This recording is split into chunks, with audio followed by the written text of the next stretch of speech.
Assalamualaikum warahmatullahi wabarakatuh.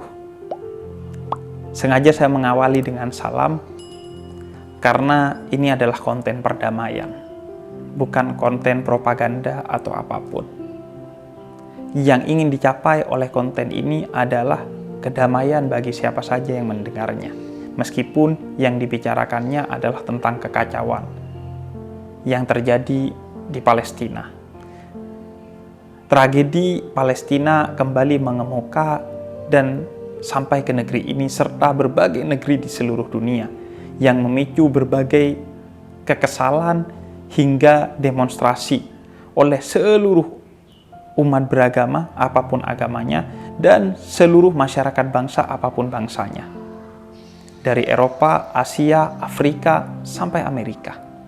Saya sengaja menyebut apa yang terjadi di sana sebagai tragedi Palestina, karena memang itulah titik pangkal permasalahannya.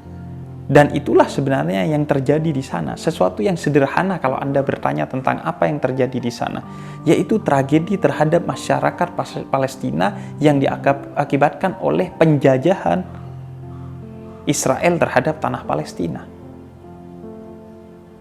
Tragedi yang terjadi dan mengemuka saat ini disebabkan oleh serangan Israel terhadap salah satu perkampungan yang bernama Sheikh Jarrah. Perkampungan Sheikh Jarrah ini kemudian diserang untuk diokupasi, direbut oleh tentara Israel untuk kemudian semakin memperluas tanah Israel.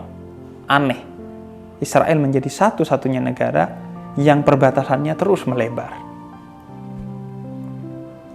Dan dari tragedi kemarin itu, sebenarnya kita bisa memahami secara sederhana sekali apa yang terjadi di Palestina. Karena awalnya juga seperti itu yang terjadi di Palestina, yaitu pada 9 April 1948. Sebagaimana dikisahkan oleh Edward Said, salah seorang yang fokus terhadap isu tragedi di Palestina,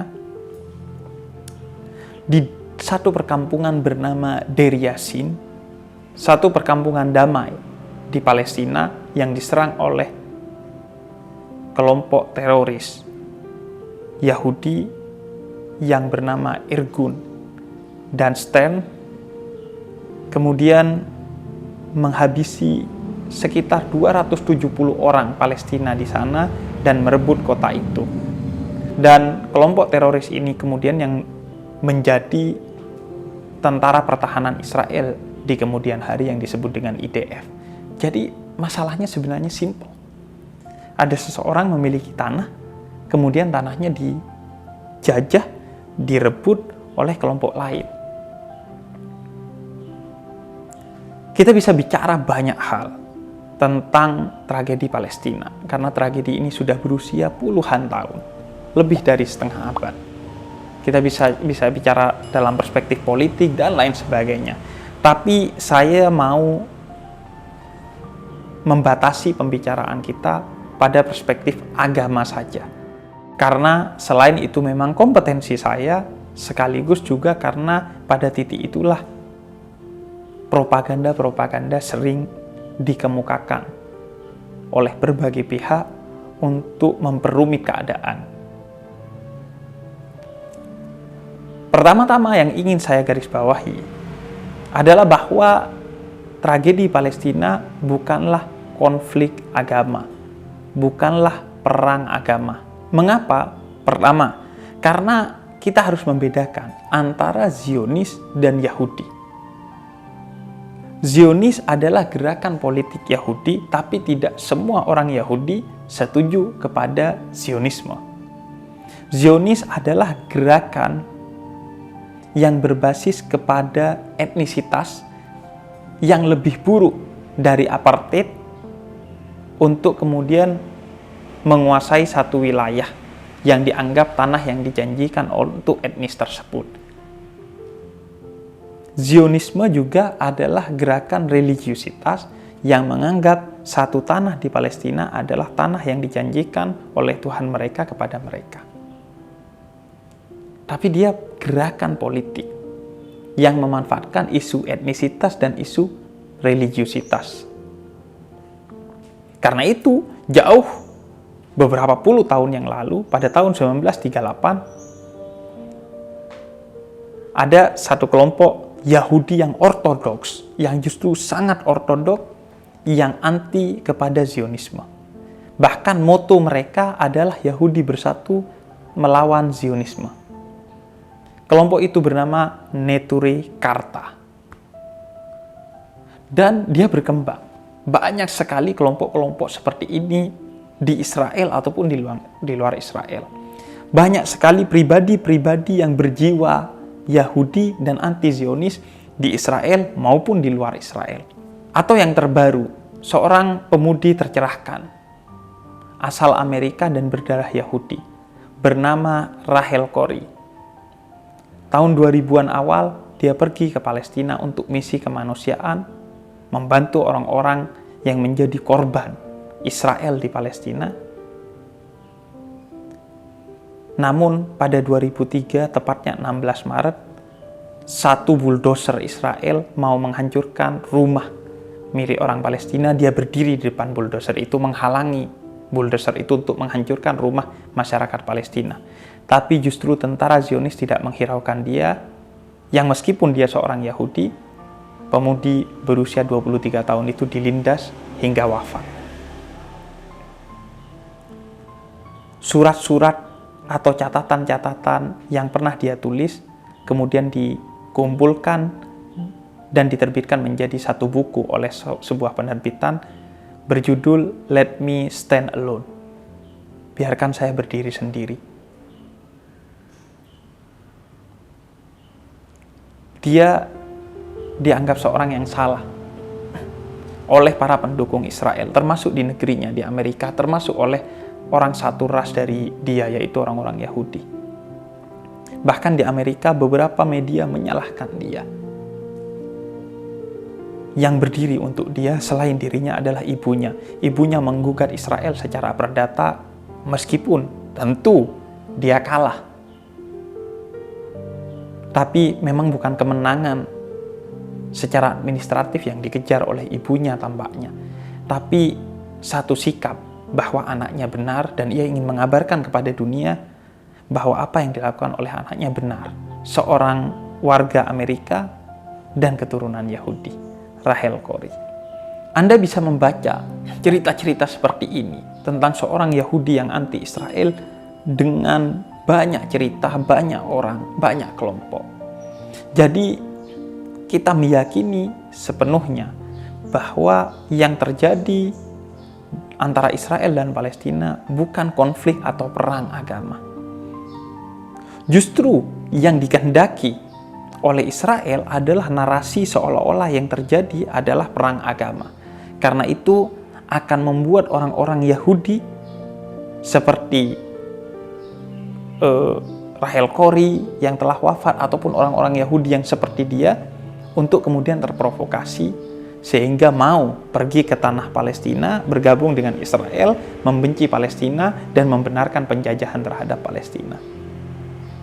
Karena memang salah satu dalil yang digunakan oleh Zionisme adalah bahwa itu adalah tanah yang dijanjikan terhadap orang-orang Yahudi secara ras maupun secara agama. Karena itu, kita tidak mau terjebak pada narasi yang dikehendaki oleh orang-orang Yahudi Zionis tersebut. Sehingga kita akan mengatakan bahwa yang terjadi di sana bukan tragedi agama, tapi tragedi kemanusiaan. Tentang manusia yang dijajah dan dihabisi, sehingga kita harus berdiri membela nilai-nilai kemanusiaan itu, apapun agamanya, karena semua agama memerintahkan kita membela kemanusiaan, dan semua agama tidak ada satupun yang memerintahkan untuk kita melegalkan anti kemanusiaan atas nama kepentingan apapun. Dan karena itu, kita justru menolak apa yang dilakukan oleh Zionisme Israel. Bahkan orang-orang Yahudi sendiri yang ortodoks menolak itu. Bagi Yahudi ortodoks, tanah yang dijanjikan memang ada, tapi mereka berhak masuk ke sana setelah Mesias Yahudi mereka yang membebaskannya di akhir zaman nantinya. Bukan mereka sendiri yang mengeksekusi, apalagi secara inkonstitusional, apalagi dengan cara melegalkan kekerasan, membunuh, dan lain sebagainya. Dan memang logika tanah yang dijanjikan berdasarkan informasi dari kitab suci memang tidak masuk akal untuk dijadikan alasan merebut sebuah tanah yang secara administratif dimiliki oleh orang lain. Ini logika yang amburadul.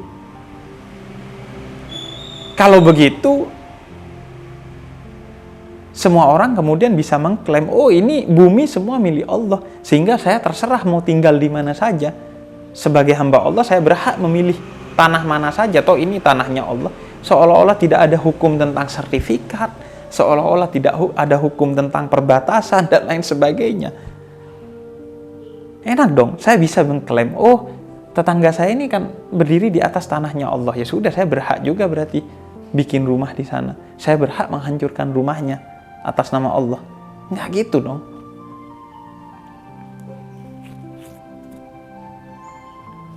Memang semuanya adalah bumi ini milik Allah. Tapi kemudian ada aturan-aturan yang telah disepakati bagaimana tata kelola kehidupan di muka bumi ini. Ada hukum tentang perbatasan negara, di dalam negara ada hukum tentang sertifikat, sehingga semua bisa hidup secara damai berdasarkan hukum-hukum yang telah kita sepakati tersebut.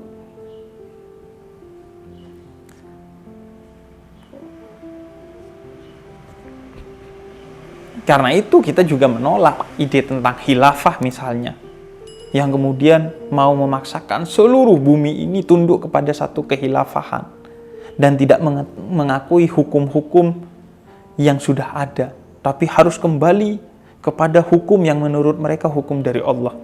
Karena itu, jangan kita mau diprovokasi dan dipropaganda bahwa ini seolah-olah masalah antara Islam dan Yahudi. Sebagaimana kita juga tidak lagi mau dipropaganda dengan isu Islam dan Kristen yang dulu mengakibatkan perang salib. Semua agama mengajarkan kedamaian. Tidak ada agama yang mendorong peperangan. Karena itu kita tidak mau diprovokasi dan dipropaganda bahwa yang terjadi adalah perang agama. Semua agama memiliki kelompok-kelompok sempalan.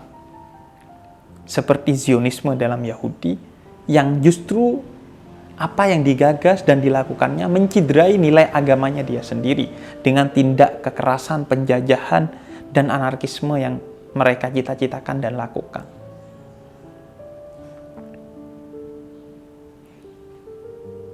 Sehingga kita justru berdiri bersama Yahudi Ortodok yang mengatakan bahwa Zionisme justru bertentangan dengan ajaran Yudaisme atau Yahudi. Justru mereka adalah kelompok yang menyempal, yang memanfaatkan agama untuk kepentingan ego mereka. Karena itu, Palestina terbuka bagi orang-orang Yahudi untuk mereka hidup secara konstitusional di sana dan secara damai. Kita tidak kemudian mengatakan, oh orang Yahudi tidak boleh hidup di Palestina, orang Yahudi tidak boleh hidup di satu wilayah. Silahkan orang Yahudi mau hidup di mana saja, silahkan. Asalkan memang secara administratif dia clear dan dia mau hidup damai di sana. Sejak dulu Palestina terbuka kepada orang-orang Yahudi. Banyak orang Yahudi yang hidup di Palestina. Silahkan selama konstitusional dan damai. Bukan dengan cara penjajahan dan okupasi, pengusiran. Karena itu, tidak repot bagi kita untuk mencari alasan sebagai orang Indonesia untuk membela Palestina. Sebab yang terjadi di sana adalah penjajahan dan amanat pembukaan Undang-Undang Dasar 1945 kita menyatakan bahwa kita anti kepada penjajahan. Penjajahan tidak boleh ada di muka bumi ini. Karena yang terjadi di Palestina adalah penjajahan, maka kita membela Palestina untuk terlepas dari penjajahan oleh Israel dan menjadi negara yang merdeka dan damai. Justru Yerusalem yang hendak direbut oleh Israel yang merupakan tanah Palestina, itu adalah kota suci bagi 3 agama. Yahudi, Nasrani atau Kristen, dan Islam. Di sana ada 3 situs suci bagi 3 agama. Ada tembok ratapan di sana. Di sana ada jejak Yesus. Di sana juga ada Masjidil Aqsa, masjid yang disucikan oleh umat Islam, yang menjadi kiblat pertama umat Islam. Karena itu seharusnya Yerusalem dikelola sebagai kota suci, kota perdamaian, kota toleransi di bawah administrasi Palestina. Toh orang Palestina tidak pernah menghalang-halangi orang Yahudi ataupun orang Kristen untuk ke sana. Justru ketika Donald Trump, presiden Amerika sebelumnya, kemudian menjadikan kedutaan Amerika terhadap Israel berada di Yerusalem dan mengakui Yerusalem sebagai daerah Israel, justru sikap itu melanggar tidak kurang dari 9 resolusi damai di PBB. Karena itu, tidak heran kalau sekarang terjadi kesepakatan gencatan senjata, tapi Israel kembali melakukan ulah di Palestina. Karena memang berbagai resolusi damai yang digagas oleh Amerika dan berbagai negara justru dinodai oleh Israel sendiri. Sehingga tidak masuk akal ketika ada propaganda yang menyatakan, oh Israel untuk membela diri ketika menyerang Palestina karena ada kekuatan Hamas yang menyerang Israel pada saat itu.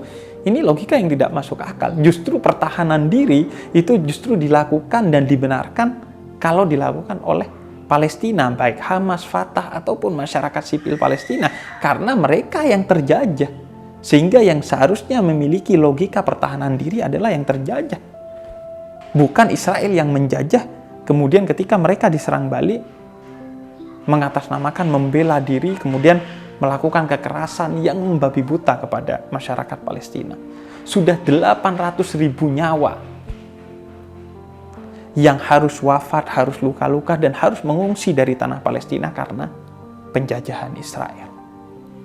Sudah puluhan hingga ratusan dusun yang telah dikuasai oleh Israel secara inkonstitusional.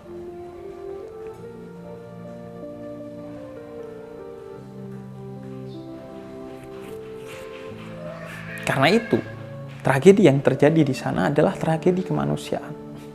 Dan semua agama sepakat untuk berdiri untuk kemanusiaan. Sebagaimana hadis riwayat Imam Bukhari yang dikisahkan oleh Sahal bin Hunayf dan Qais bin Sa'ad, Nabi pernah berdiri menghormati jenazah Yahudi yang sedang lewat di depan Nabi Muhammad SAW. Ketika sahabat memberitahukan kepada Nabi, wahai Nabi, itu adalah jenazah seorang Yahudi. Kemudian Nabi justru bertanya balik, bukankah dia manusia? Dalam artian, selama dia manusia dan tidak memerangi kita, maka apapun agamanya, mereka berhak dilindungi, bahkan dihormati meskipun jenazahnya. Sehingga kita tidak mau diadu atas nama agama. Kita semua justru atas nama agama berdiri bersama-sama antara Yahudi dan Islam untuk melawan segala bentuk penjajahan. Karena penjajahan dan kekerasan bertentangan dengan nilai semua agama. Karena itu, meskipun kita tidak mau terprovokasi dan terpropaganda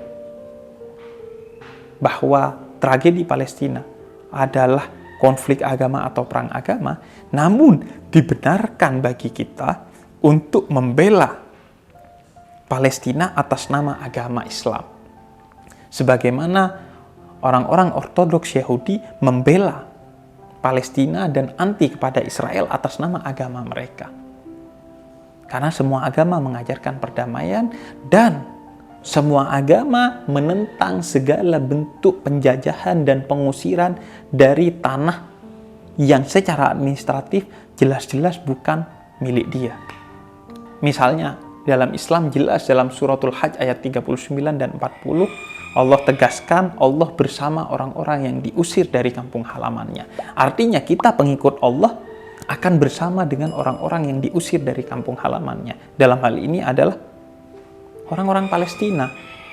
Kalau dulu di Afrika Selatan, orang-orang Afrika atas nama apartheid, politik warna kulit diusir, meskipun dia berbeda agama, kita juga akan bersama mereka. Begitu juga di berbagai kawasan lain, kalau ada orang yang diusir dari kampung halamannya, apapun agamanya, kita akan membela atas nama Islam. Meskipun dia berbeda agama dengan kita, tapi kita membelanya atas nama Islam, karena Islam menentang segala bentuk pengusiran seseorang dari tanah yang dimilikinya. Dan bukan hanya dalam skala negara, meskipun dalam skala kecil. Misalnya ada tetangga kita yang punya sertifikat yang sah, kemudian dia diusir oleh satu orang atau satu perusahaan, kita akan bersama tetangga kita itu. Meskipun dia bukan muslim. Karena kita diajarkan dalam suratul Hajj ayat 39 dan 40 untuk bersama siapa saja yang diusir dari kampung halamannya, dari rumahnya, dari tanahnya. Dan dari sana juga kita akan berjanji atas nama agama kita yaitu Islam untuk tidak akan melakukan pengusiran sekecil apapun terhadap orang dari tanahnya. Sehingga jelas-jelas haram dan dosa yang sangat mengerikan jika Anda misalnya, meskipun Anda mengutuk Israel, tapi ada tetangga Anda yang punya tanah, kemudian Anda ambil tanahnya. Dan kemudian Anda cekcok dengan dia atas nama tanah itu, padahal itu tanah orang lain. Meskipun Anda menang di pengadilan dunia, tapi Anda akan hangus di pengadilan Allah kelak di akhirat. Sehingga kalau kita membela Palestina atas nama agama, itu diperbolehkan dan dibenarkan. Karena memang agama anti terhadap penjajahan, anti terhadap ketidakadilan, anti terhadap peperangan.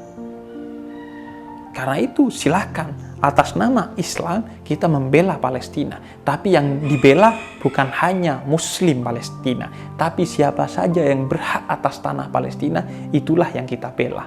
Mau mereka beragama Yahudi, beragama Kristen, atau tidak mengakui agama, atau bahkan tidak mengakui Tuhan sekalipun, kita akan bela atas nama Islam, karena Islam bersama orang-orang yang terzalimi apapun agamanya.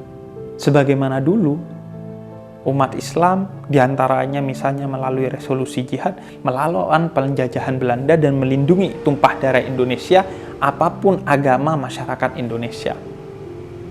Mau yang Kristen, mau yang apapun agamanya, kita lindungi. Yang dilindungi Indonesia. Karena Islam adalah rahmatan lil alamin, rahmat bagi semesta alam, bukan rahmatan lil muslimin, bukan hanya rahmat bagi orang-orang Islam saja.